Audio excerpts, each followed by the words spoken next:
PM Modi के खिलाफ Gen Z को भड़काते राहुल के साथ कांड हो गया। जेनजी ने वो कर दिया कि राहुल की नींद उड़ जाएगी क्या? राहुल भड़काएंगे, युवा सड़क पर आएंगे क्या? भारत में नेपाल जैसा कांड होगा या नहीं? जेनजी ने कौन सा फैसला सुना दिया? पीएम मोदी के खिलाफ राहुल के फुस्सी बम के बाद सैम पित्रोदा का सेल्फ गोल पाकिस्तान को घर जैसा क्यों बता दिया? अब पहले इन सब की बात। जब से राहुल गांधी ने जेनजी का नाम लिया है, देश की राजनीति में भयंकर घमासान मचा हुआ है। बीजेपी अब खुलकर कह रही है कि राहुल गांधी का असली एजेंडा तो यही है कि नेपाल और बांग्लादेश जैसे हालात भारत में बना दो। नेपाल में जिस तरह से जेनजी ने विद्रोह करके सरकार गिरा दी, क्या वैसा ही कुछ राहुल गांधी के दिमाग में पक रहा है? लेकिन अगर ऐसा कुछ है तो यह प्लान राहुल गांधी को ही उल्टा पड़ सकता है, क्योंकि फेक नैरेटिव बनाकर नरेंद्र मोदी को हराने का अब तक का कोई भी पैतरा राहुल गांधी या इंडी गठबंधन का काम नहीं आया बॉस। आप पिछले 11 साल का बैकग्राउंडर देख लीजिए। नरेंद्र मोदी के खिलाफ जो फेक नैरेटिव उनके विपक्षी लेकर आए, सब फेल हो गए। भाई राफेल का मुद्दा लेकर आए, चौकीदार चोर कहने लगे। लोकसभा में दूसरी बार नरेंद्र मोदी को पब्लिक ने जिता के भेजा कि हमको विश्वास है भाई चोर नहीं आदमी। संविधान का मुद्दा बनाया, संविधान आरक्षण को खतरे में बताया, मोदी तीसरी बार पीएम बन गए। राहुल गांधी और इंडी गठबंधन के इस फेक नैरेटिव की कहानी यहीं खत्म नहीं हुई। एक के बाद एक ऐसा होता चला, कभी अडानी अंबानी, कभी अडानी हिंडनबर्ग, कभी नरेंद्र सरेंडर, कभी डेड इकोनॉमी। नरेंद्र मोदी के खिलाफ फेक नैरेटिव की आंधी चलाकर देख ली गई, लेकिन नरेंद्र मोदी टस से मस नहीं हुए। नरेंद्र मोदी का कुछ भी ये लोग बिगाड़ नहीं पाए। मोदी चुनाव पर चुनाव जीतते चले गए। अब वोट चोरी का नैरेटिव ये लोग लेकर आए और इसी में अब धीरे से जेनजी को जोड़ लिया गया। लेकिन 24 घंटे के अंदर वोट चोरी के नैरेटिव की धज्जियां उड़ गई। 24 घंटे के अंदर ही जेनजी ने जवाब भी दे दिया।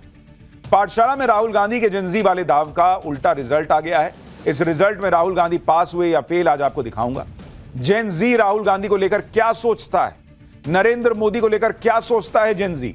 अलग अलग शहरों से नवभारत ने ग्राउंड रिपोर्ट दर्ज की है। जेनजी से बात कर तैयार की है ये ग्राउंड रिपोर्ट कि क्या वो सड़क पर आएगा। इसके अलावा आपको राहुल गांधी के राजनीतिक गुरु सैम पित्रोदा के नए कांड के बारे में भी बताऊंगा। लेकिन पहले राहुल गांधी के जेनजी वाले बयान पर जो बवाल मचा है उसकी एक झलक देखिए। मैं देश के कॉन्स्टिट्यूशन की रक्षा कर रहा हूं, संविधान की रक्षा कर रहा हूं।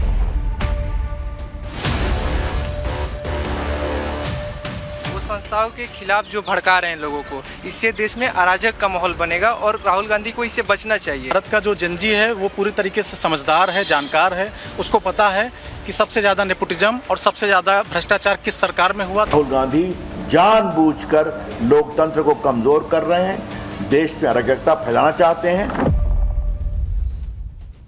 जेनजी के आंदोलन को यदि वो उठाना चाहते हैं तो हम तो राहुल गांधी के साथ हैं। पूरी गांधी फैमिली देश छोड़ती हुई नजर आएगी। नेपाल जैसी जब क्रांति आएगी, राहुल गांधी का घर फूंक दिया जाएगा। आपके करीबी सैम पित्रोदा पाकिस्तान को अपना घर कह रहे हैं, आप चुप क्यों हैं? यानी जेनजी को लेकर भयंकर सियासी बवाल मचा हुआ है।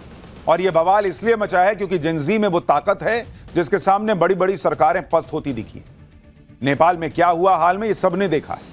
नेपाल में जो हुआ उसके बाद से ही इंडी गठबंधन भी जेनजी का नाम लेने लगा था। इंडी गठबंधन सोच रहा था कि भारत में भी जेनजी सड़क पर आ जाए तो भाई नरेंद्र मोदी के खिलाफ इंडी गठबंधन का काम बन जाएगा। और इसी में राहुल गांधी ने कल जेनजी का जिक्र कर दिया अपने ट्वीट में। राहुल गांधी ने कल जेनजी का नाम लेकर कहा था कि यही लोग संविधान और लोकतंत्र बचाएंगे और वो जेनजी के साथ हमेशा खड़े हैं। लेकिन सवाल तो यह है कि क्या जेनजी राहुल गांधी के साथ खड़ा है? जेनजी को लेकर आज हमने राहुल गांधी के नए दाव का टेस्ट भी किया, जिसका रिजल्ट अभी आपको थोड़ी देर में दिखाऊंगा। यह भी बताऊंगा कि जेनजी राहुल गांधी के बारे में क्या सोचता है।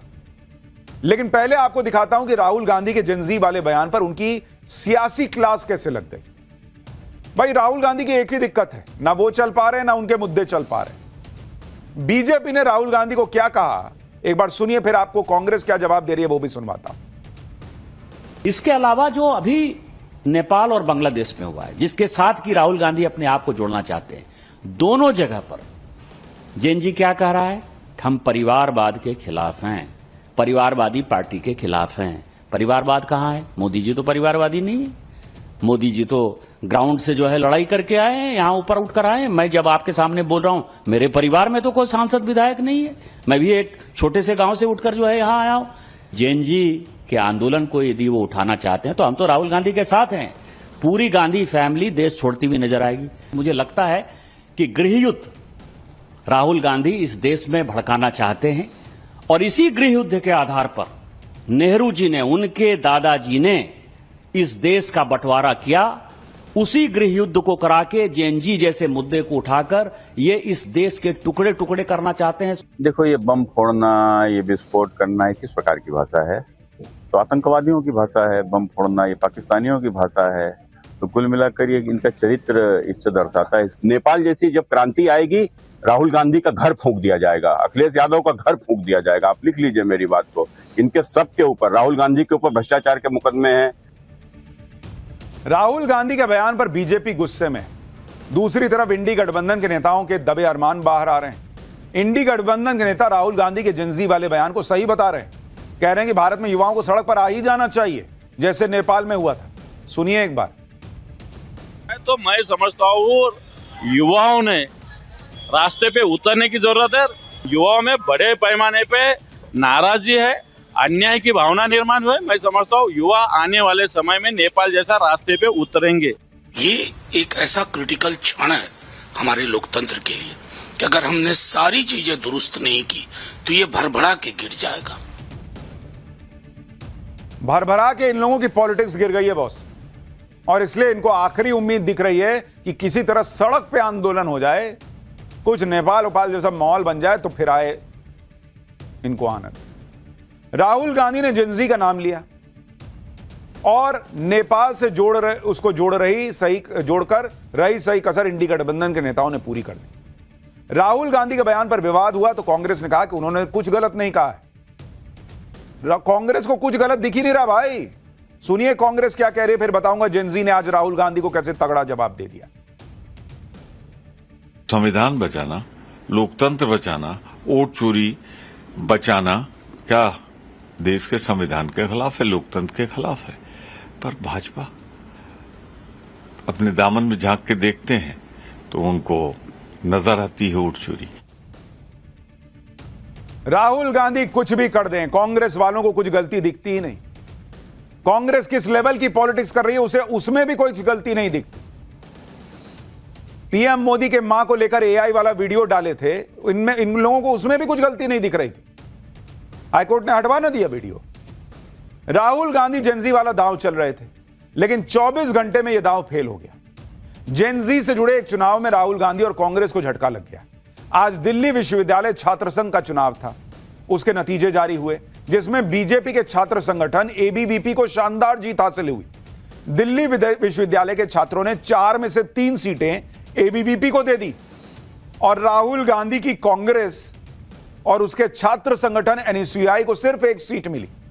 एबीवीपी के विनिंग कैंडिडेट ने जमकर जश्न मनाया। समर्थकों ने जीते हुए कैंडिडेट्स को कंधे पर उठाकर जुलूस निकाला।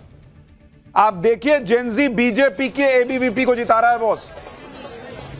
जेनजी क्या चाहता है राहुल गांधी देखिए कैसे जीत के बाद माहौल बना हुआ। दिल्ली विश्वविद्यालय छात्र संघ के चुनाव में रिजल्ट आ चुका है। 3 सीटें एबीवीपी जीती है, वहीं 1 सीट जो है वह एनएसयूआई जीती है। दिल्ली विश्वविद्यालय के छात्रों ने एक ऐतिहासिक निर्णय दिया। आप देखिए कि दिल्ली विश्वविद्यालय के छात्र आज राष्ट्रवादी विचारधारा के साथ है। बस यही कहना चाहूंगा कि बहुत खुश हूँ, सब लोगों ने बहुत साथ दिया और बहुत भारी बहुमत से जीते हैं। जो वादे आप लोगों के थे पूरे होंगे? बिल्कुल बिल्कुल, कल से काम पे। किस तरीके से लोगों की बड़ी तादाद यहाँ पर पहुंची है और पूरे विश्वविद्यालय के कैंपस में इस वक्त जश्न का माहौल है, एबीवीपी के लोगों की तरफ भी और साथ ही साथ यहाँ पे जश्न का माहौल है। कांग्रेस और उसके छात्र संगठन के लिए नतीजे बहुत ही निराश करने वाले हैं, क्योंकि कांग्रेस को युवाओं से उम्मीद थी कि भाई वो राहुल गांधी को सुन रहे होंगे तो एनएसयूआई को जिताएंगे, बात मानेंगे उनकी। लेकिन युवाओं ने तो उल्टा काम कर दिया। आप देखिए डूसू चुनाव में अध्यक्ष पद के लिए एबीवीपी के आर्यन मान जीते।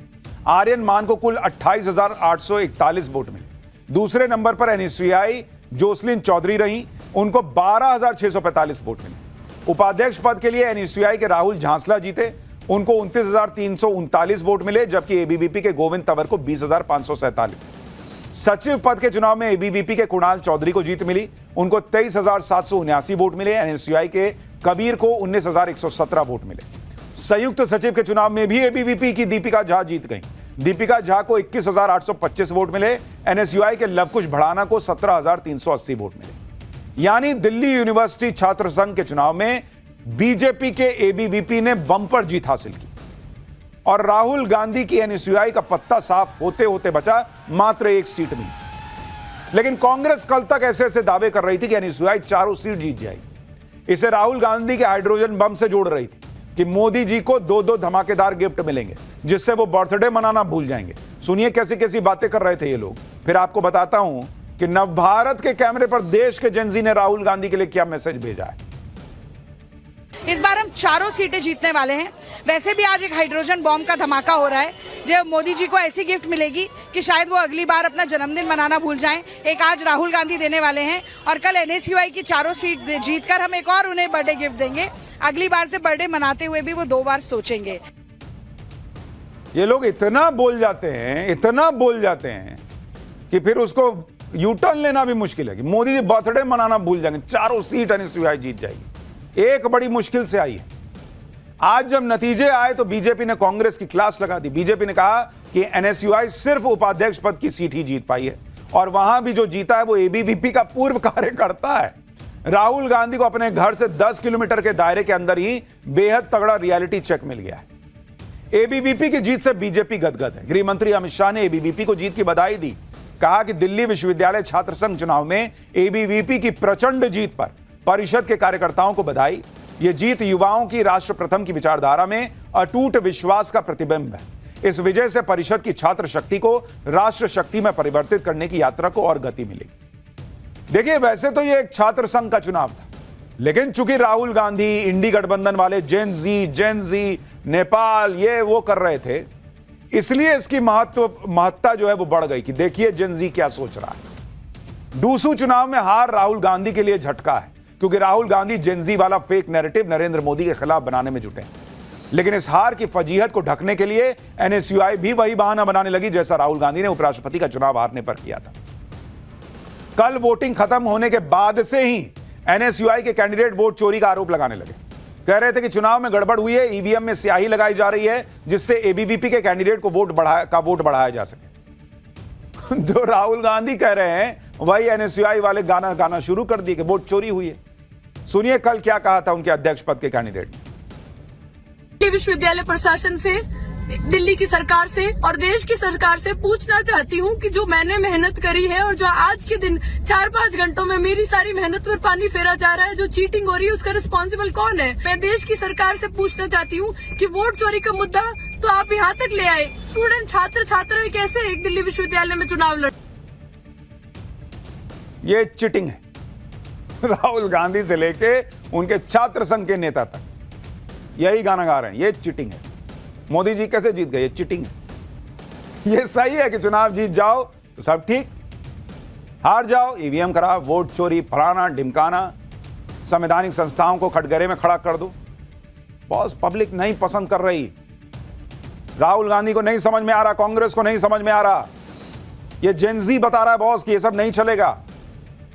बीजेपी राहुल गांधी पर भड़की हुई है, कह रही कि राहुल गांधी देश का माहौल बिगाड़ना चाहते हैं। बीजेपी वालों को सुन लीजिए, फिर मैं आपको दिखाता हूं नवभारत ने जो देश भर के अलग अलग जेनजी से पूछा है सवाल कि क्या वो सड़क पर आएंगे, क्या लोकतंत्र खतरे में है, राहुल गांधी के बारे में वो लोग क्या सोचते हैं, वो पूरी रिपोर्ट आपको दिखाऊंगा। पहले सुनिए बीजेपी वालों। क्या कहना चाहते हैं राहुल गांधी, आप कहना क्या चाहते हैं कि एक जेनजे के नाम पर देश में आप अराजकता फैलाना चाहते हैं? ये बहुत गंभीर सवाल है और ये पूरा ट्वीट किया गया और उनका इकोसिस्टम ने जेनजे के नाम से ट्वीट करना शुरू किया। ये बहुत गंभीर विषय है। राहुल गांधी जानबूझकर लोकतंत्र को कमजोर कर रहे हैं, देश में अराजकता फैलाना चाहते हैं। राहुल गांधी फ्रस्ट्रेशन में है, हताशा में, और मैंने पहले भी कहा था ये नकल सब, कभी मोदी जी का नकल करेंगे, कभी जैन जेट की बात करेंगे, ये अर्बन नक्सल बनना चाहते हैं। राहुल गांधी ने कल जो जेनजी वाला दाव चला था उस पर हमने देश के युवाओं से भी बात की। ये वो युवा हैं जिनको जेनजी कहा जाता है। इन्हीं से राहुल गांधी ने लोकतंत्र और संविधान बचाने की अपील की थी। कहते मेरा काम नहीं है, तो युवाओं का काम है सड़क पर उतर के लोकतंत्र बचाना। इनके हिसाब से राहुल गांधी की बातों पर दिल्ली के युवा क्या सोच रहे हैं, पहले उसको सुनिए, फिर आपको देश के अलग अलग हिस्सों के युवाओं की बात सुनाऊंगा। वो संस्थाओं के खिलाफ जो भड़का रहे हैं लोगों को, इससे देश में अराजक का माहौल बनेगा और राहुल गांधी को इससे बचना चाहिए। और जैन जी को जिस तरीके से वो भड़का रहे हैं, तो सबसे पहले जैन जी का तो ये कर्तव्य बनता है कि राहुल गांधी के खिलाफ ही खड़े हो। जिस तरीके से उनका वंशवाद को लेकर वो लोग आगे बढ़ रहे हैं, पूरे कांग्रेस में सबसे ज़्यादा काबिल वही इंसान है क्या? यहाँ का युवा राष्ट्र प्रथम की भावना से सोचता है और जिस राष्ट्र प्रथम में उसके लिए सबसे पहले देश आता है। और हम अधिकार बोध की नहीं, कर्तव्य बोध की बात करते हैं। राहुल गांधी अपना कर्तव्य कर रहे हैं कि नहीं, सबसे पहले उनको इस विषय में सोचना चाहिए। भारत में ऐसा कुछ भी नहीं होगा। उसका दो रीजन है। पहला बात कि भारत का जो जेनजी है वो पूरी तरीके से समझदार है, जानकार है। उसको पता है कि सबसे ज़्यादा नेपोटिज्म और सबसे ज़्यादा भ्रष्टाचार किस सरकार में हुआ था और किस परिवार में होता है, वो सब कुछ जानता है। कोई भी जेनजी इतना बेवकूफ़ नहीं है आज के टाइम पे कि राहुल गांधी जैसे पॉलिटिशियन को सपोर्ट करे। और जो वो बात करते हैं वोट चोरी की, सबसे पहले उनसे पूछो जाके कि वोट चोरी का जो उनकी हिस्ट्री है वोट चोरी की, तो वो तो उन्होंने ही स्टार्ट करी थी। भाई दिल्ली क्या जेनजी कह रहा है कि इतने बेवकूफ न बैठे हम लोग कि राहुल गांधी ने कह दिया वोट चोरी और हम मान लिया और हम सड़क पर आ जाएंगे। इसी तरह से हमने मुंबई में कॉलेज स्टूडेंट्स और जेनजी से राहुल गांधी के बारे में सवाल पूछा। मुंबई के युवाओं ने राहुल गांधी को ही सबसे बड़ा नेपो किड बता दिया। इन युवाओं ने कहा कि वो देश के संविधान और लोकतंत्र का पूरा भरोसा करते हैं। राहुल गांधी को अपनी पॉलिटिक्स खतरे में लग रही है, इसलिए वो ये सारी बातें कर रहे हैं। ये जेनजी कह रहा है, सुनिए मुंबई के जेनजी को। डेमोक्रेसी और संविधान तो बिल्कुल ऐसा है नहीं कि वो खतरे में है। जो मुझे लगता है खतरे में है वो उनका राजनीतिक करियर। राहुल गांधी जी का पहली बात तो उनकी जो बातें है मैं उसका खंडन करता हूँ, क्योंकि लिए हमें अपने सुप्रीम कोर्ट पे पूरा विश्वास है। अगर वोट चोरी अगर होता ही तो कर्नाटका, बंगाल जैसे इधर भी बीजेपी की सरकार होती। जेनजी, इंडिया के जेनजी ना अवेक है, they are awaken, they are not slept. तो हमारा संविधान डेमोक्रेसी खतरे में नहीं है। लोकतंत्र अगर खतरे में होता, ऐसा वो अगर कहते तो इमरजेंसी किसने लागू की, ये बहुत बड़ा सवाल है। मुझे तो नहीं लगता कि भारत में ऐसा कुछ होगा, क्योंकि भारत को जो युवा है वो जागरूक है, उसे अपने संविधान पे भरोसा है, कि वो मानता है कि देश में ऐसी परिस्थिति कभी नहीं आएगी। अगर वोट चोरी सच्ची में हुई है तो उनको मेरा मानना है, इन माय ओपिनियन, उनको एटलीस्ट एक कंप्लेंट और अपील फाइल कर देनी चाहिए कोर्ट में। हाँ, बिहार में राहुल गांधी ने वोट चोरी के नाम पर यात्रा तक निकाल दी। क्या वहां वोट चोरी और लोकतंत्र खतरे में है वाला नैरेटिव काम कर रहा है क्या? भाई दिल्ली मुंबई में तो नहीं चल रहा। बिहार के युवा राहुल गांधी की अपील पर क्या कह रहे हैं और क्या भारत में नेपाल जैसे हालात हो सकते हैं, जरा बिहार के जेनजी को सुनिए। पहले तो उन्होंने जो बोला गलत है, मतलब कि जो वहाँ हो रहा है वो उनकी सरकार से प्रॉब्लम, तो वो सभी को बोल रहे हैं कि मतलब पूरा भारत में गलत है, बट ऐसा नहीं है, वो गलत बोल रहे हैं, ऐसा नहीं होना चाहिए। बाकी जो युवा है उनके पास भी तो मतलब कॉमन सेंस है ना सोचने का कि वो क्या सही है क्या गलत है। दरअसल राहुल गांधी देश के युवाओं और जेनजी को इसलिए टारगेट कर रहे हैं क्योंकि एक बड़ा वोट बैंक है और पिछले 2 लोकसभा में बीजेपी को युवाओं का भर भर के वोट मिला है। अगर आप देखिएगा, मैं आपको बताऊं कि बीजेपी 2019 के चुनाव और 2024 के चुनाव के लिहाज से अगर आप देखेंगे तो 2019, ये आपको लोकसभा का बता रहा हूं, का जो चुनाव हुआ, 25 साल से कम उम्र के जो वोटर थे, 25 साल से कम के वोटर, अगर आप उनको देखिएगा, उन्होंने किसको वोट किया बॉस? बीजेपी को वोट किया 40% ने, 40%, और कांग्रेस को वोट किया 20% ने बॉस, यानी सीधे डबल। अब अगर आप 26 से 35 वाला देखिएगा, उन्होंने किसको वोट किया बॉस? बीजेपी को किया 39% ने और कांग्रेस को 19%। 2024 का अगर आप लोकसभा चुनाव देखिएगा, जब नरेंद्र मोदी के 2 कार्यकाल पूरे हो गए, तो 25 साल से कम वाला जो था उसने बीजेपी को कितना वोट किया? 39%, और कांग्रेस को 21%। मात्र 1% का जंप आया कांग्रेस में और बीजेपी का 39% रहा। 26 से 35% वाला में देखिएगा, बीजेपी का 37% और कांग्रेस को जो है वो 21%, मतलब 1-2% वोट इधर से उधर हो रहा है। और इसीलिए राहुल गांधी पूरी कोशिश कर रहे हैं कि जब तक ये जेनजी वाला मामला सेट नहीं होगा, यूथ को नहीं अपने पाले में करेंगे, तब तक नरेंद्र मोदी को हरा नहीं पाएंगे। तो जेनजी कर रहे हैं। राहुल गांधी पूरी कोशिश कर रहे हैं कि युवा वोटर्स बीजेपी से छिटक जाए। तो कभी वोट चोरी कह देते हैं, कभी जेनजी से लोकतंत्र बचाने की गुहार लगाते हैं। सवाल यह है कि क्या राहुल गांधी की बातों का देश का युवा समर्थन कर भी रहा है? देश के कुछ और शहरों में हमने जेनजी से यही सवाल पूछा। सुनिए वो लोग क्या कह रहे हैं। अब भाजपा की सरकार बेसिकली टिक चुकी है पूरी तरह से, तो उसको हटाने के लिए ये लोग कुछ ना कुछ ऐसा करना चाहते हैं कि जिससे देश में दंगे हों। मैं ये थोड़ा कंट्रोवर्शियल बोल रहा हूँ, लेकिन ये मेरे हिसाब से सही है। हमारी जो सपा की सरकार है और दूसरा ये आपका सोनिया गांधी, राहुल गांधी, ये लोग कहीं ना कहीं परिवारवाद को एक्सटेंड कर रहे हैं। अब ये वोट चोरी की बात कर रहे हैं, पहले कह रहे थे कि ईवीएम हैक है, उससे पहले कुछ और कह रहे थे। तो ये तो सिर्फ चुनावी जुमले हैं। रही बात राहुल जी की, तो उनका हर एक बयान हमेशा झूठा ही निकलता है। नीरज सिंह, पंकज सिंह, इनको सिर्फ नॉर्थ जानता है, लेकिन राहुल गांधी हो गए, अखिलेश यादव हो गए, इनको पूरा इंडिया जानता है। तो कुछ नेपोकिट ऐसे भी हैं जो छुप के काम कर रहे हैं, कुछ नेपोकिट ऐसे भी हैं जो सामने आके काम कर रहे हैं। वोट चोरी अगर होती तो फिर जहां से वो सांसद या जहां से उनकी सरकार बनी है, कांग्रेस की सरकार अभी भी 2-3 कई स्टेटों में है, तो वहां भी ना होती। ये नेपाल नहीं है, भारत है। यहाँ पे कोई खतरे में नहीं, यहाँ पे सारे के सारे सेफ है, सारे के सारे सब सुरक्षित है। कोई वोट चोरी नहीं हुई है, सारे के सारे सही है हो रहे हैं। कुछ नहीं चोरी होता है। 21 साल के उम्र के बच्चे हैं, वो लोग इलेक्शन में वोट देते हैं, तो वो थोड़ी सोच समझ के देंगे ना वोट, ऐसे ही थोड़ी वोट कर देंगे। AI का जमाना है, कुछ भी हो सकता है। वोट चोरी हुआ नहीं है, उन्होंने AI से बनाया है। वो AI से रिपोर्ट बनाई, सारी फेक है रिपोर्ट, सारी की सारी। मोदी के राज में ये सब कभी नहीं हो सकता है। अब बताइए, राहुल गांधी जिस जेनजी पर भरोसा किए बैठे हैं कि उनकी पॉलिटिक्स तो उनको कुर्सी तक पहुंचा नहीं रही, नरेंद्र मोदी के, प्रधानमंत्री के।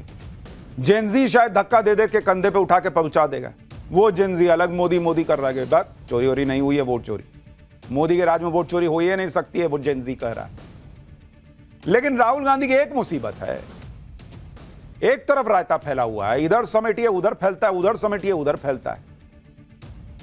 एक मामला समेटते हैं, दूसरे में फंस जाते हैं। इधर राहुल गांधी जेनजी के बहाने भारत में नेपाल जैसे हालात होने की बातें सोच रहे होंगे, तो उधर उनके राजनीतिक गुरु माने जाने वाले सैम पित्रोदा को पाकिस्तान में घर दिखाई दे रहा है।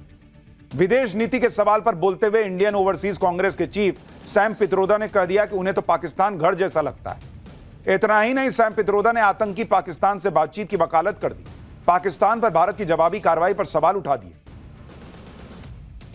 अब आप सोचिए, राहुल गांधी के करीबी माने जाने वाले सैम पित्रोदा कैसी बातें कर रहे हैं। कह रहे हैं कि हमारी विदेश नीति का फोकस हमारे पड़ोसी पर होना चाहिए। इन्हें याद होना चाहिए कि नरेंद्र मोदी ने अपने पहले शपथ ग्रहण में सारे पड़ोसी देशों को ही बुलाया था और उसमें पाकिस्तान को भी बुला लिया था। पाकिस्तान से रिश्ते सुधारने के लिए तो नरेंद्र मोदी ने बड़ा रिस्क लिया था और अचानक पाकिस्तान चले गए थे। नवाज शरीफ की बेटी की शादी में उनको न्योता दिया गया तो चलने गए मिलने के लिए। तब यही लोग कह रहे थे, अरे वहां बिरयानी काहे खा लिए। नरेंद्र मोदी ने पाकिस्तान को पूरा मौका दिया कि ठीक है, लाइन पे आओ, बात करके देखेंगे। लेकिन पाकिस्तान नहीं सुधरा तो क्या करें नरेंद्र मोदी। इनकी तरह 70 साल में जो हाल रहे, पाकिस्तान से हम बात करते हुर्रियत से बात करते हैं, इससे करते हैं, वही करते रहते क्या। सैम पित्रोदा यह भी मान रहे हैं कि आतंकवाद की दिक्कत है, लेकिन फिर कह रहे हैं कि हमें यह सीखना होगा कि शांति से कैसे रहे। अच्छा, मतलब हम शांति से नहीं रह रहे हैं इसलिए वो आतंक फैला रहे हैं क्या। ये कैसे लोग हैं बॉस, पाकिस्तान को पाठ पढ़ाने के बजाय अपने देश को पाठ पढ़ा रहे हैं। पाकिस्तान घर जैसा लग रहा है और अपने घर में इनको 50 समस्याएं दिख रही हैं। यह भारत का ट्रैक रिकॉर्ड रहा है कि वो अक्सर मुसीबत में फंसे अपने पड़ोसी देशों की मदद करता है, श्रीलंका हो या अफगानिस्तान हो। कुछ दिन पहले पाकिस्तान के पूर्व क्रिकेटर शाहिद अफरीदी ने राहुल गांधी की तारीफ की थी। अब राहुल गांधी के करीबी माने जाने वाले सैम पित्रोदा पाकिस्तान की तारीफ कर रहे हैं। इस पर बीजेपी सवाल उठा रही है कि यह चल क्या रहा है, ये क्या सेटिंग गेटिंग है बॉस। सुनिए बीजेपी प्रवक्ता प्रदीप भंडारी क्या कर रहा है, क्या कह रहे हैं। सैम पित्रोदा जो राहुल गांधी और कांग्रेस पार्टी की पूरी स्ट्रैटेजी निर्धारित करते हैं, जिनका रिश्ता गांधी वाड्रा परिवार से पिछले 30 सालों का है, जो न कुछ नहीं राहुल गांधी के शब्द ही कह रहे हैं, वापस से पाकिस्तान जैसे आतंकी मुल्क को अपना घर कहते हैं।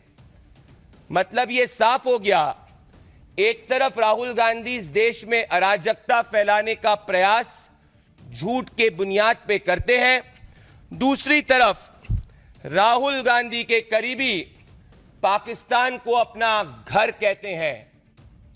आईएसआई एजेंट शाहिद अफरीदी वो राहुल गांधी को अपना आदर्श मानते हैं और उसके ठीक कुछ ही दिन बाद राहुल गांधी के करीबी सैम पिट्रोडा पाकिस्तान का महिमा मंडन करते हैं।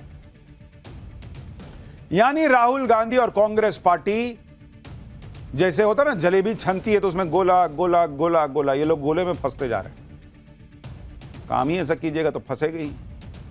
खैर, पाठशाला में अगली क्लास। पाकिस्तान की बात हो ही रही है तो आपको यह भी बताऊं कि भारत ने पाकिस्तान के जिन आतंकी ठिकानों को फोड़ा, वहां हाफिज सईद, मसूद अजहर ने नया टेरर कैंप खड़ा कर दिया है क्या?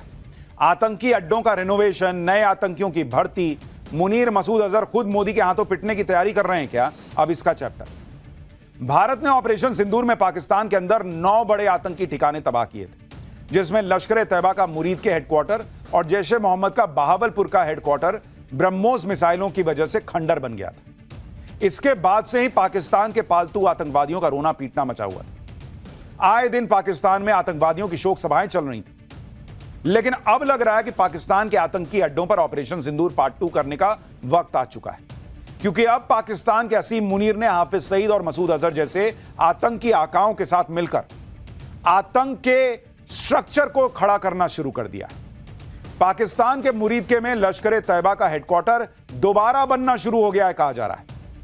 पाकिस्तान के बहावलपुर में जैश ए मोहम्मद के हेडक्वार्टर में भी तेजी से काम चल रहा है। उधर जैश और लश्कर के आतंकी कमांडर पूरे पाकिस्तान में घूम घूम कर आतंकियों की भर्ती की रैली कर रहे हैं। और यह कोई चोरी छिपे नहीं हो रहा बॉस, असीम मुनीर की शय पर खुला खेल चल रहा है पाकिस्तान में। पाकिस्तान में आतंकवादी भारत के हमलों में तबाह आतंकी अड्डों के मलबे पर खड़े होकर वहां चल रहे पुनर्निर्माण कार्य की रिपोर्टिंग कर रहे हैं। कैसे मसूद अजहर और हाफिज सईद के नाम पर आतंकी अड्डों को बनाने के लिए चंदा इकट्ठा किया जा रहा है, कैसे आतंकवादी भर्ती रैलियों में पाकिस्तान के युवाओं का ब्रेन वॉश हो रहा है।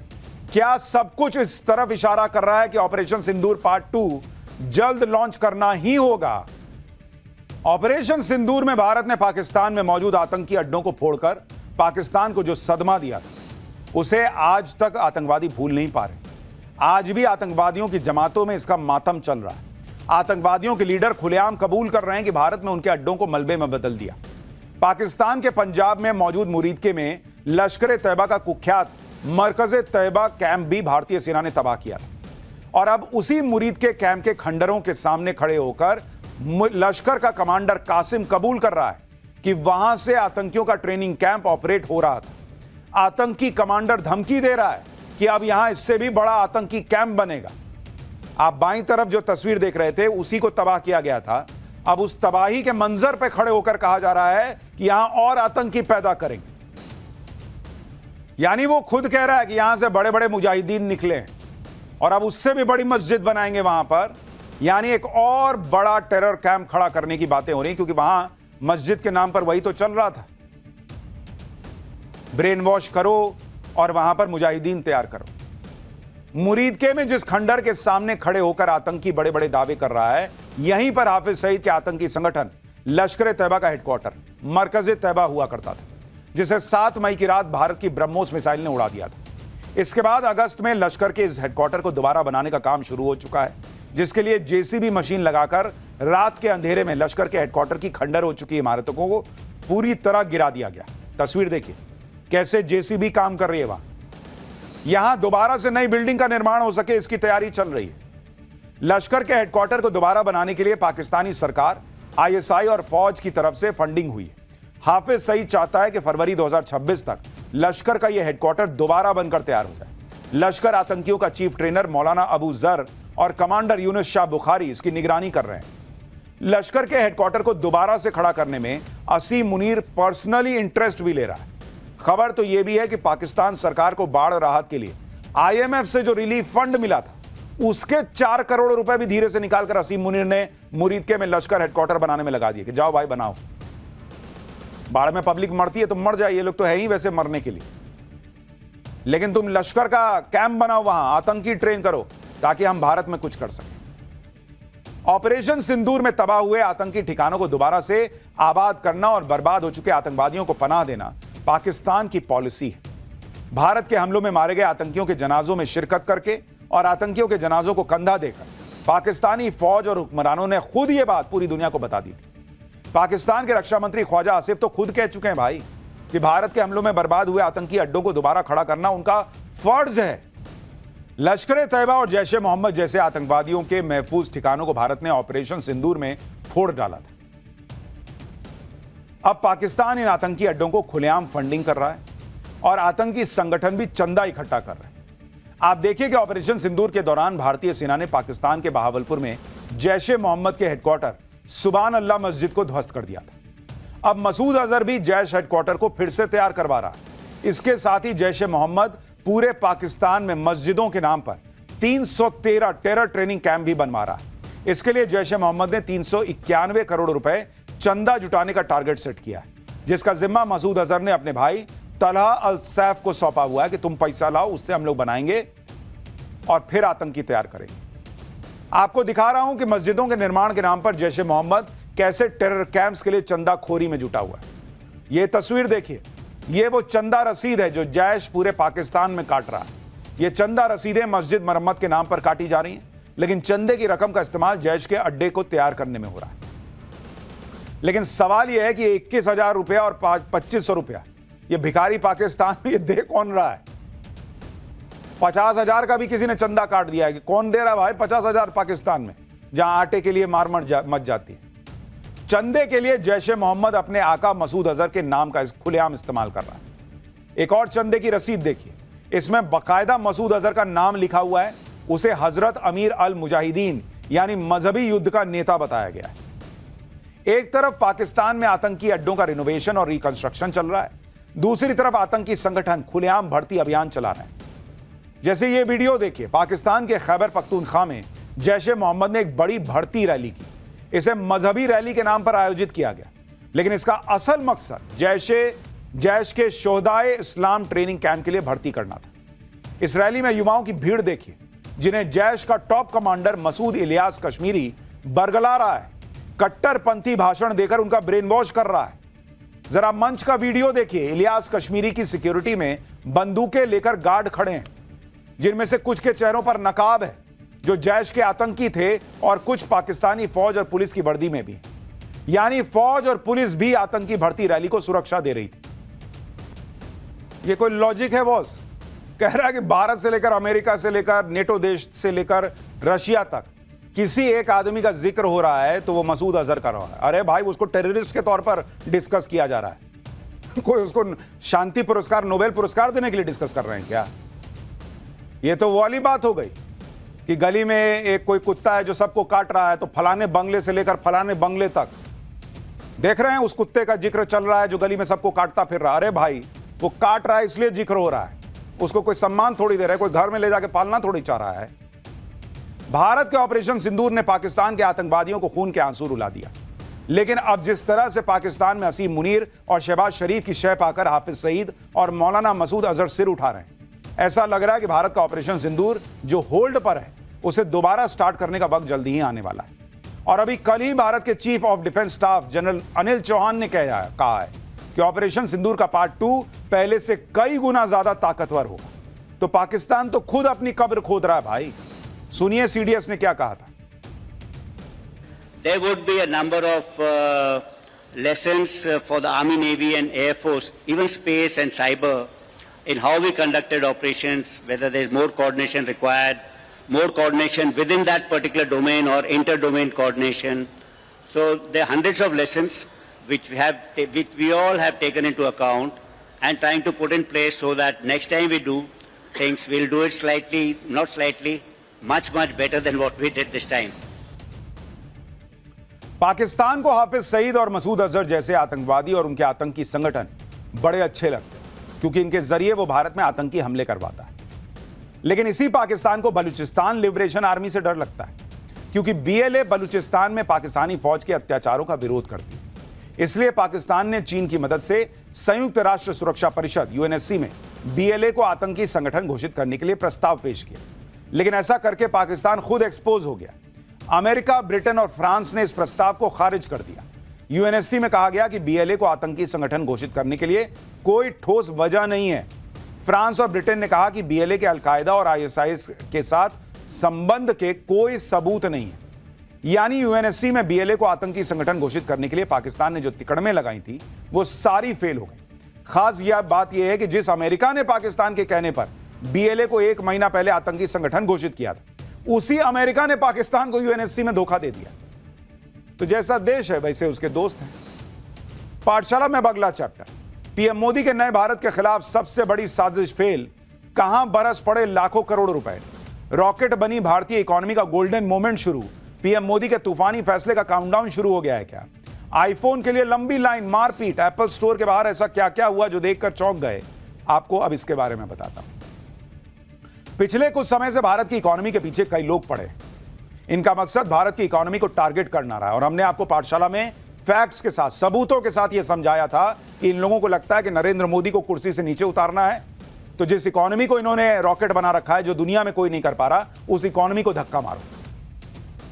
भारत की इकोनॉमी को जिस तरह से नरेंद्र मोदी ने मजबूत बना दिया, उस इकोनॉमी को टारगेट करके ये नरेंद्र मोदी और भारत को कमजोर करना चाह रहे थे। लेकिन पीएम मोदी के नए भारत के खिलाफ सबसे बड़ी साजिश फेल हो चुकी। लाखों करोड़ रुपए बरस रहे हैं, इकोनॉमी का गोल्डन मोमेंट शुरू हो गया है। भारत की इकोनॉमी को जो लोग डेड बता रहे थे वो लोग अब सच्चाई का सामना कर रहे हैं और भारत की ताकत को देख रहे हैं। ट्रंप का टैरिफ बम हो या राहुल गांधी का डेड इकोनॉमी वाला नैरेटिव, सबको आज तगड़ा जवाब मिल गया। भारत की जिस इकोनॉमी को डेड इकोनॉमी बताया जा रहा था वो न सिर्फ बम बम हो रही है, बल्कि निवेशकों को एक ही दिन में हजारों करोड़ का मुनाफा हो गया। जो ट्रंप भारत को धमका रहे थे, टैरिफ का डर दिखा रहे थे, आज की डेट में उनके तेवर एकदम ठंडे पड़ गए। अमेरिका भारत पर लगाया टैरिफ बम या टैरिफ कम करने की बातें कर रहा है। और इस सब के बीच पीएम मोदी के भारत के खिलाफ बहुत बड़ी साजिश जो फेल हुई, उसने भारत को एक और बूस्ट दिया है। एक बहुत बड़ी खबर आई कि अमेरिकी कंपनी हिंडनबर्ग के आरोपों पर मार्केट रेगुलेटर सेबी ने अडानी ग्रुप को क्लीन चिट दे दी। यह वही हिंडनबर्ग है जिसकी रिपोर्ट दिखा दिखाकर राहुल गांधी और कांग्रेस संसद ठप कर देती थी। नरेंद्र मोदी और गौतम अडानी पर हमले होते थे। यह वही हिंडनबर्ग है जिसने भारत की मार्केट और उसके उद्योगपति को टारगेट कर भारत की इकोनॉमी को बर्बाद करने के लिए पूरा जोर लगाया, जिससे नरेंद्र मोदी भी कमजोर पड़ जाए। लेकिन अब जबकि हिंडनबर्ग पर भी ताला लग गया है और इसकी रिपोर्ट भी डस्टबिन में जा चुकी है, तो विपक्ष के मुंह में दही जम गया। हिंडनबर्ग के केवल आरोप के आधार पर गौतम अडानी पर एक्शन की मांग के लिए आसमान सिर पर उठाने वाले राहुल गांधी एकदम शांत हैं। लेकिन अडानी ग्रुप के शेयर रॉकेट बन गए बॉस। रॉकेट बनी भारतीय इकोनॉमी का गोल्डन मोमेंट शुरू हो चुका है और पीएम मोदी के तूफानी फैसले का काउंटडाउन कैसे शुरू हुआ है, आईफोन के लिए लंबी लाइन में क्या हुआ है, सब दिखाऊंगा। सबसे पहले बात, कभी एटम बम, कभी हाइड्रोजन बम से धमाका करने के दावे करने वाले राहुल गांधी के हिंडनबर्ग बम की, जिसमें धमाका करके पीएम मोदी और गौतम अडानी को घेरने की कोशिश में राहुल गांधी और उनके साथी पिछले 2 साल से जुटे हुए थे। लेकिन पहले कल आई सेबी की रिपोर्ट ने राहुल गांधी के इस बम का फ्यूज उड़ाया और आज शेयर बाजार खुलते ही हिंडनबर्ग का बम पूरी तरह से ठस्सी साबित हो गया। शेयर बाजार खुलते ही अडानी ग्रुप की कंपनियों के शेयर रॉकेट बन गए। निवेशक अडानी ग्रुप के शेयर्स पर टूट पड़े, खरीदने के लिए मारामारी मच गई। दिन भर के कारोबार में अडानी ग्रुप की कंपनियों को एक झटके में 46,000 करोड़ से ज्यादा का फायदा हो गया। अडानी ग्रुप की कंपनियों का मार्केट कैप बढ़कर 13,80,000 करोड़ के पार पहुंच गया। सबसे ज्यादा तेजी अडानी पावर के शेयर में दिखी, जिनमें 13% से ज्यादा का उछाल रिकॉर्ड हुआ। इसी तरह अडानी टोटल गैस लिमिटेड के शेयर में 7.5% से ज्यादा की बढ़ोतरी हुई। अडानी इंटरप्राइजेज और अडानी ग्रीन के शेयर में भी 5% से ज्यादा का उछाल आया। Global brokerage firm Morgan Stanley ने अडानी पावर के शेयर में आने वाले दिनों में 30% तक उछाल आने का अनुमान जताया है। यानी जो लोग सोच रहे थे कि भारत की इकोनॉमी को टारगेट करना है तो भारत के बड़े बड़े उद्योगपतियों को टारगेट करो, उस इकोनॉमी को हिला दो, आज उनकी जमीन, उन पॉलिटिशियंस, उन हिंडनबर्ग, उस इकोसिस्टम की जमीन हिल गई है। शेयर मार्केट जो है वो बम बम हो रखा है। लेकिन मेरा सवाल राहुल गांधी से है, जिन्होंने हिंडनबर्ग रिपोर्ट के नाम पर इतना माहौल बनाया, उस वक्त शेयर मार्केट गिरा, लोगों के लाखों रुपए डूबे, करोड़ों रुपए डूबे, वो पैसा लौटा सकते हैं क्या आप? नहीं लौटा सकते। हमने पाठशाला में आपको बताया था बॉस फैक्ट्स के साथ कि सब फर्जीवाड़ा चल रहा है ये हिंडनबर्ग के नाम पर, और आज देखिए एक एक बात सही साबित हुई। आप ये भी देखें कि राहुल गांधी और उनकी टीम ने हिंडनबर्ग की रिपोर्ट पर जो बवाल किया था उसकी कितनी भारी कीमत आम जनता को उठानी पड़ी थी। जनवरी 2023 में अमेरिका की रिसर्च फर्म हिंडनबर्ग ने अडानी ग्रुप पर बड़े पैमानों पर शेयरों की हेराफेरी, शेयर प्राइस मैनिपुलेशन और इनसाइडर ट्रेडिंग जैसे गंभीर आरोप लगाए। हिंडनबर्ग की रिपोर्ट पर मचे बवाल की वजह से अडानी ग्रुप के 10 शेयरों में लाखों निवेशकों के करीब 7 लाख करोड़ रुपए डूब गए थे।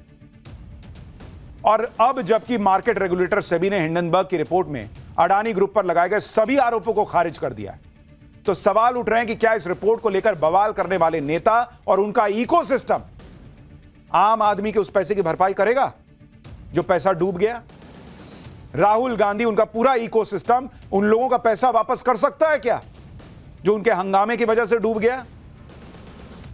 सिर्फ आम निवेशकों ने ही नहीं बल्कि गौतम अडानी ने भी हिंडनबर्ग की रिपोर्ट की वजह से बहुत कुछ झेला, काफी नुकसान उठाया। करीब 33 महीनों तक गौतम अडानी पर खूब हमले हुए, लेकिन गौतम अडानी ने हार नहीं मानी, धीरे धीरे रिकवर किया। आज हालत यह है कि गौतम अडानी तो डटे हुए हैं। हिंडनबर्ग और उसके झूठे आरोपों पर हल्ला मचाने वालों की बोलती बंद हो गई। हिंडनबर्ग के आरोपों पर सेबी से क्लीन चिट मिलने के बाद गौतम अडानी ने भी लिखा कि विस्तृत जांच के बाद सेबी ने भी उस बात की पुष्टि कर दी जो वो हमेशा से कहते आ रहे थे कि हिंडनबर्ग के दावे आधारहीन हैं। पारदर्शिता और ईमानदारी हमेशा से अडानी समूह की पहचान रहे हैं। आगे गौतम अडानी ने लिखा कि वो उन निवेशकों का दर्द महसूस करते हैं जिन्होंने इस धोखाधड़ी और गलत इरादे से पेश रिपोर्ट के कारण पैसा गंवाया। जो लोग झूठी बात फैलाते हैं उन्हें देश से माफी मांगनी चाहिए। आप यह भी देखिए कि सेबी से अडानी ग्रुप को क्लीन चिट मिल चुकी है। सुप्रीम कोर्ट की तरफ से नियुक्त एक्सपर्ट पैनल मान चुका है कि हिंडनबर्ग के आरोपों में दम नहीं है। लेकिन कांग्रेस का हाल देखिए, हाथ से बड़ा मुद्दा निकलता देख उसने हिंडनबर्ग की रिपोर्ट पर सेबी की क्लीन चिट को आधा सच बता दिया। सुनिए अभी भी कांग्रेस के नेता क्या कह रहे हैं। एक नैरेटिव फैलाया जा रहा है कि गौतम अडानी को क्लीन चिट मिल गई, मानो वो सारे आरोपों से बरी हो गए, बिल्कुल पाक साफ हो गए। ऐसा नहीं है, यह अर्धसत्य है, यह झूठ है। अडानी जी को 2 मामलों में राहत मिली है, 22 मामलों में अभी भी कोई राहत नहीं मिली है, अभी भी लंबित है वो संगीन जुर्म के मामले। कुछ नहीं हो सकता इन लोगों का। अडानी ग्रुप के शेयर तो हिंडनबर्ग से लगे झटके को पीछे छोड़ चुके हैं। अब यह भी देखिए कि पीएम मोदी ने देश के अब तक के सबसे बड़े रिफॉर्म की मदद से कैसे इकोनॉमी को डबल डोज की पावर मिलने का रास्ता साफ कर दिया। 22 सितंबर से जीएसटी रिफॉर्म लागू होने वाले हैं। वित्त मंत्री निर्मला सीतारमण के मुताबिक जीएसटी रिफॉर्म से देश की इकोनॉमी में करीब 2 लाख करोड़ रुपए एक्स्ट्रा आएंगे, क्योंकि जीएसटी दर कम होने की वजह से देश के लोगों के पास ज्यादा पैसा बचेगा जिसे वो खर्च कर पाएंगे। वित्त मंत्री ने बताया कि जीएसटी के 12% वाले स्लैब में जो 99% सामान थे अब वो सीधे 5% के स्लैब में आ गए, जबकि 28% के स्लैब में आने वाला 90% सामान अब 18% वाले स्लैब में आ गया है, क्योंकि 12 और 28% वाले स्लैब खत्म किए जा चुके हैं।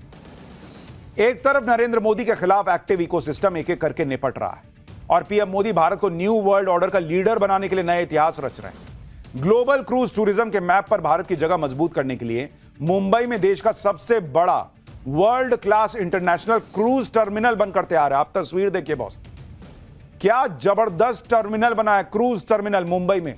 एक बार उसकी टर्मिनल, हाँ ये तस्वीर देखिए, इंटरनेशनल क्रूज टर्मिनल बना है। एक एक तस्वीर देखिए बॉस, ये एआई से नहीं बना है, ऐसा ही बना है जिसका कल पीएम मोदी उद्घाटन करने वाले हैं। इस क्रूज टर्मिनल का निर्माण क्रूज भारत मिशन के तहत किया गया है, जिसमें दुनिया भर के बड़े बड़े क्रूज पहुंचेंगे। इस वर्ल्ड क्लास क्रूज सेंटर की खासियत भी आपको बताता हूं। Mumbai international cruise terminal 4,15,000 square feet से ज्यादा इलाके में तैयार किया गया है। मॉडर्न सुविधाओं से लैस क्रूज टर्मिनल हर रोज 10,000 और हर साल 10 लाख यात्रियों को हैंडल कर सकता है। इस क्रूज टर्मिनल में एक बार में 5 क्रूज शिप आ सकते हैं। क्रूज टर्मिनल में यात्रियों की सुविधा के लिए 72 चेक इन और इमिग्रेशन काउंटर बनाए गए हैं। इसकी पार्किंग में 300 से ज्यादा गाड़ियां खड़ी करने की क्षमता है। इस वर्ल्ड क्लास क्रूज टर्मिनल को तैयार करने में 556 करोड़ रुपए की लागत आई। अब जब भारत की बात कर रहे हैं और भारत किस तरह से इकोनॉमी के मामले में एकदम बम्पर परफॉर्मेंस दे रहा है, ऐसे में जरूरी है यह बात करना कि भारत के लोग क्या कर रहे हैं। भारत में एप्पल स्टोर के बाहर से चौंकाने वाली तस्वीरें देखनी चाहिए। आज भारत में भी एप्पल का आईफोन 17 सीरीज बिक्री के लिए मार्केट में आ गया। आईफोन 17 खरीदने के लिए रात से ही एप्पल स्टोर्स के बाहर लंबी लंबी लाइन लग गई बॉस। ये देखिए, मारा पीटी हो गई, पहले मैं। भीड़ इतनी ज्यादा हो गई कि आईफोन के खरीदारों को काबू करना मुश्किल हो गया भाई। राहुल गांधी डेड इकोनॉमी बता रहे थे, यहाँ लोग देखिए लाइन में रात से खड़े हैं पैसा लेके कि लाओ ना पहले मेरे को दो। मुंबई में तो एप्पल स्टोर के बाहर आईफोन खरीदने के लिए जुटे लोगों के बीच हाथापाई हो गई। तस्वीरें सोशल मीडिया पर वायरल हैं, बवाल हो गया, कमेंट्स की बाढ़ आ गई। एक यूजर ने लिखा कि मुंबई में आईफोन 17 के लिए ऐसी धक्का मुक्की हुई जैसे फोन नहीं मोक्ष बट रहा हो। एक यूजर ने लिखा जेनजी एप्पल आईफोन के लिए ऐसे लड़ रहा है जैसे यही उसकी ऑक्सीजन है। दिल्ली में भी आईफोन के लिए एप्पल स्टोर के बाहर लंबी लंबी लाइन दिखी। दिल्ली में एप्पल स्टोर के बाहर से हमारी सहयोगी की एक रिपोर्ट देखी। और इस फोन को लेके ऐसी दीवानगी क्यों है, इस पर बात करने के लिए हम लोगों से सीधा बात करते हैं जो लोग यहाँ पे लाइन में लगे, जिनकी यहाँ पे प्री बुकिंग है। सर क्या नाम है आपका? पुलकित। पुलकित, फोन लेने आए आप? या राइट। प्री बुकिंग थी? या कब बुक कराया था? 12। क्या करते हैं आप? स्टडी करता हूँ। स्टडी करते हैं। क्या दीवानगी है इस फोन को लेकर आपकी? हर बार जब भी नया लॉन्च होता है हर बार लेता हूँ। तो किस मोड पे ले रहे हैं? EMI पे ले रहे हैं, कैश ले रहे हैं, क्रेडिट कार्ड पे ले रहे हैं? क्रेडिट कार्ड से कैश। क्रेडिट कार्ड से ले रहे हैं। क्या खास बताया जा रहा है, क्या फीचर्स बताया जा रहा है इस फोन को लेकर? फीचर्स तो मैं देखता नहीं, हर बार जब भी नया आता है मैं लेता हूँ। आईफोन की दीवानगी। कुछ लोग ये भी सवाल उठा रहे हैं कि पीएम मोदी के स्वदेशी के मंत्र के बीच लाखों लोग विदेशी आईफोन पर खर्च कर रहे हैं। ऐसे लोगों को यह पता होना चाहिए कि ये पीएम मोदी का ही मेक इन इंडिया मुहिम का असर है कि आईफोन बनाने वाली अमेरिकी कंपनी एप्पल ने भारत को अपना बड़ा मैन्युफैक्चरिंग हब बना लिया है। भारत में ही अब आईफोन 17 समेत सारे मॉडल्स तैयार हो रहे हैं, जिसमें फॉक्सकॉन और टाटा अहम पार्टनर हैं। भारत में आईफोन का प्रोडक्शन बहुत तेजी से बढ़ा है और कई देशों को एक्सपोर्ट किया जा रहा है। इस साल यानी 2025-26 में 6 करोड़ यूनिट्स तक उत्पादन पहुंचने की उम्मीद है, जबकि 2024-25 में यह आंकड़ा 3.5 से लेकर 4 करोड़ यूनिट्स तक था। भारत में एप्पल जिस हिसाब से निवेश कर रहा है उससे डोनाल्ड ट्रंप की भी टेंशन बढ़ी हुई है। ट्रंप कई बार एप्पल के मालिक टिम कुक को बोल चुके हैं कि भारत में प्रोडक्शन कम करो, अमेरिका लौटो। वो कह रहा ना भाई, हम तो भारत में बनाएंगे, बढ़िया पैसा कमाएंगे। लेकिन ये तस्वीरें आप देखिए बॉस, डेड इकोनॉमी की तस्वीरें हैं ये, so called dead economy. Rahul Gandhi देखें, जिस जेनजी से वो उम्मीद कर रहे हैं कि उनके लिए वो सड़क पर आएगा, वो लाइन में खड़े होकर आईफोन खरीद रहा है, सेल्फी लेके भेजेगा Rahul Gandhi. For more of such videos, do like, share and subscribe to ET Now Swadesh.